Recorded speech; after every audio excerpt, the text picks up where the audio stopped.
आज हम बात करेंगे देश की पहली मिस इंडिया की, जिन्होंने 1957 में मिस इंडिया का खिताब अपने नाम किया था। उन्होंने जब ये खिताब अपने नाम किया तब वो अपने 5वें बच्चे के साथ प्रेग्नेंट थी। वो ना सिर्फ मिस इंडिया बनी बल्कि हिंदी सिनेमा में भी उन्होंने बहुत बड़ा योगदान दिया। मिस इंडिया का ताज अपने नाम करने से लेकर प्रोड्यूसर बनने तक उन्होंने हिंदी सिनेमा में कई इतिहास रचे। उन्होंने हर बार साबित किया कि वो हर रोल में फिट बैठती हैं। ये जन्म से यहूदी थी और तब 17 साल की थी जब उनकी पहली शादी हुई। इस महिला ने जितना नाम कमाया, निजी जिंदगी उतनी ही दर्द से भरी रही। हम बात कर रहे हैं एस्थर विक्टोरिया इब्राहिम की, जिन्हें अपने स्टेज नेम प्रमिला से पहचान मिली और वो आजाद भारत की पहली मिस इंडिया थी। जब प्रमिला ने पहला मिस इंडिया का ताज अपने नाम किया, उनकी उम्र 31 साल की थी और इस दौरान वो 4 बच्चों की मां होने के साथ साथ 5वीं बार प्रेग्नेंट भी थी। एस्थर के बारे में एक और दिलचस्प फैक्ट ये है कि प्रमिला की बेटी नकी जहान ने भी मिस इंडिया का ताज अपने नाम किया था। उन्होंने 1967 में मिस इंडिया का ताज जीता था। वे एकमात्र माँ बेटी की जोड़ी हैं जिन्होंने ये रिकॉर्ड बनाया। चलिए शुरू से एस्थर विक्टोरिया इब्राहिम की कहानी शुरू करते हैं। एस्थर यानी प्रमिला का जन्म 1916 में कोलकाता के एक बगदादी परिवार में हुआ।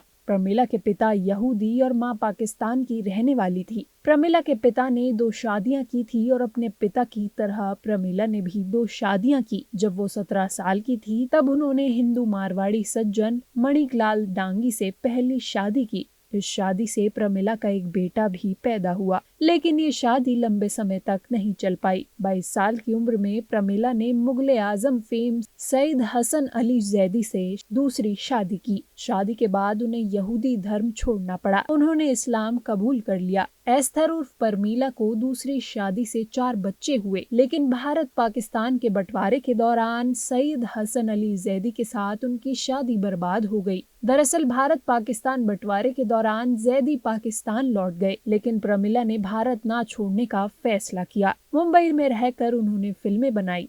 उन्होंने प्रोडक्शन का काम संभाला और खूब नाम कमाया। प्रमिला के बेटे हैदर अली ने 2008 में ऋतिक रोशन की जोधा अकबर फिल्म के लिए गाना गाया था। प्रमिला ने अपने फिल्मी करियर की शुरुआत पारसी थिएटर में बतौर डांसर की थी। हुआ कुछ यूं कि एक बार प्रमिला छुट्टियां मनाने के लिए अपनी बहन के घर बॉम्बे गई थी। यहाँ मशहूर डायरेक्टर अर्देशिर ईरानी की नजर उन पर पड़ी और उन्होंने तुरंत उन्हें फिल्म ऑफर कर दी। इसके बाद उन्होंने साल 1935 में अपना एक्टिंग डेब्यू किया। बाद में उन्होंने बसंत बिजली और उल्टी गंगा सहित करीब 30 फिल्मों में स्टंट वुमेन के तौर पर काम किया और बेहद मशहूर हुई।